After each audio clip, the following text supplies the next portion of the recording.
and we're going to charge you both for the crime. Exactly what they didn't do when there wasn't a crime committed. But in both cases, the people are the same. So the people are just as, in fact, responsible for what they do when they're not committing crimes. They don't suddenly become machines when they don't commit crimes. But the law then says, well, no crime was committed. We have a contract here. You have obeyed the master. The contract legal implications are that the master gets the ownership of the product and the master bears the liabilities, and you're just a supplier of this labor. And when the hired criminal says, well, I'm just a supplier of the labor. I got paid my wage, and I can't be responsible for the murder. And the law says, oh, no, you're co-responsible. You never gave up your responsibility. So it's obvious that this is a fiction that's being involved here.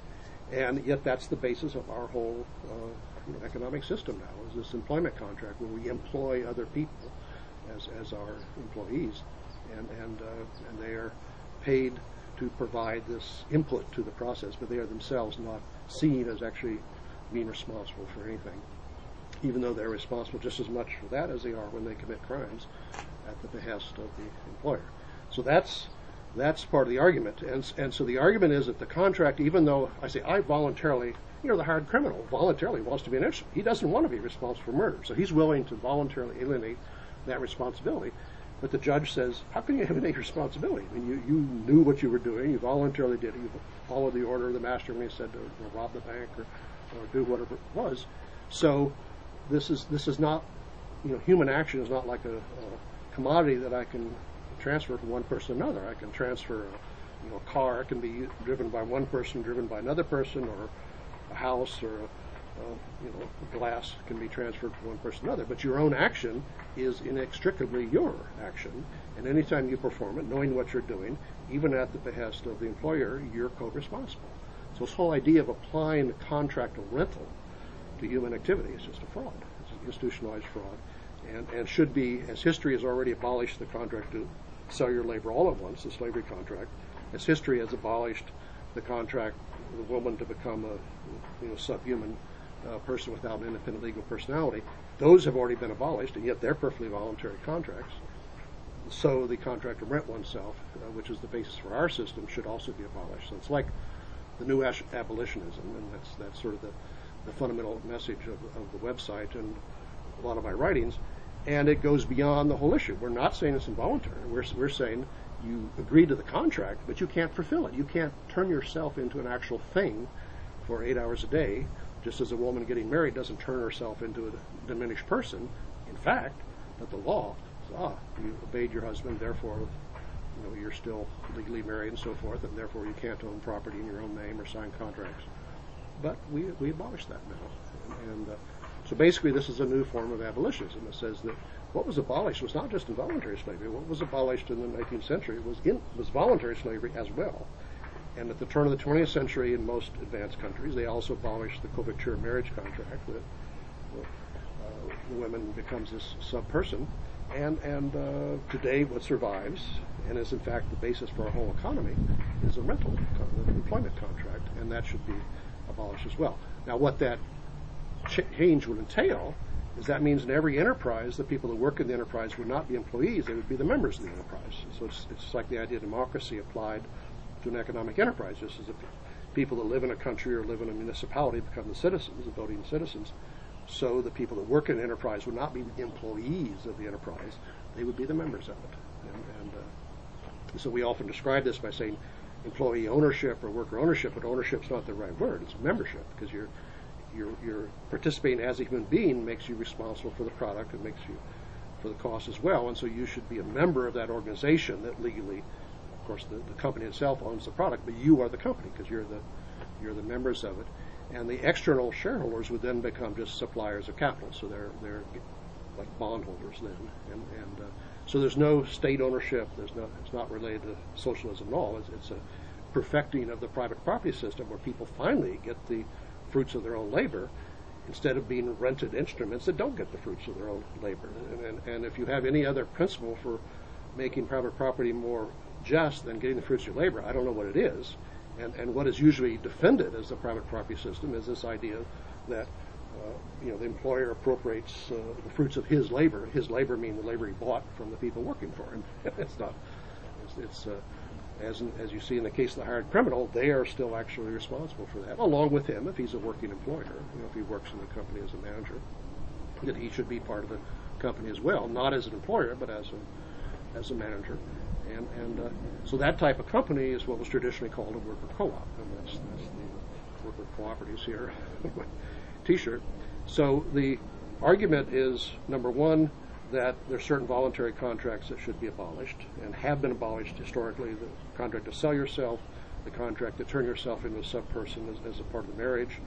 And what we have today is simply the short-term version of the selling contract where you rent yourself out instead of selling yourself. And we have the special language of I hire myself out or I'm employed and so forth. And so the argument is that should be abolished. And it goes back to the very idea of private property. Is the problem is not private property, but how do you assign new property that's produced and old property that's used up? Who gets the liability for property that's used up? Who gets the ownership of the new property? And it turns out not to be the people responsible for it who are employees. It turns out to be the employer that could be completely absent from the whole production process and absentee ownership and so forth. So it's actually, at the same time, you're abolishing a fraudulent contract like the old slavery contract or the marriage contract. You're also perfecting the private property system by finally getting people getting the fruits of their own labor in the company that they are the members of and own the product and are liable for the cost of the company, because that's the fruits of their labor, the positive fruits and the negative fruits of their labor. So it's very different from the traditional what the defenders of the current system like to say the only alternative is communism or some form of socialism. Not at all. In fact, the slave owners tried to defend their system in the name of private property. The slaves were their own property, and so they viewed the whole abolitionism as a violation of private property. And in fact, it improved the private property system because that finally things that should not be treated as property, people were not property anymore, so it actually made the system more just. And the system is not quite fully just because people are rented and don't get the fruits of their labor because of this fraudulent contract. So the problem is not property. The problem is property should be improved, private property, and made just by not having this whole idea that people that actually produce a product are rented, or employed, hired, and making them so they're always the members of the enterprise and are the owners of what they produce. They get the fruits of their labor. So that's the elevator version of the ideas, the short version. What about the alienation angle? Yeah, so the idea that when I say these contracts can't be fulfilled, then as you see, for example, from the hired criminal example, is I cannot alienate my responsible action. I mean, you can play the boss and I can play the worker, and you say, go rob the bank, and so I go rob the bank. I am always ratifying that action. I'm always accepting to do it myself. I'm not an automaton. I'm not a robot. So it becomes my action when I ratify it. So in the end, we're both responsible. And the law would say that. The law would say correctly that you cooperate together and each in your way to rob this bank. And so don't give me this I was a hired hand and I just got paid for doing this. And so where you became a partner when you cooperate in a joint human enterprise. And that's all human enterprises like that. The firm, when you're in fact an employee in a conventional firm, you're just as much co-responsible for the results, even though the law says, you sold your labor. You alienated your labor, as if somehow my labor, my responsible human action was something that I could give to somebody else the way I would give them a glass or let them drive my car or give them a hammer or something. Those are real commodities. Those can be transferred. And so you can take the hammer and do something with it, and I have no involvement in that because that's been alienated. But I can't do that with my own action. I can't say, do with me, tell me to rob a bank, and I won't be involved because I alienated my labor. It doesn't get alienated.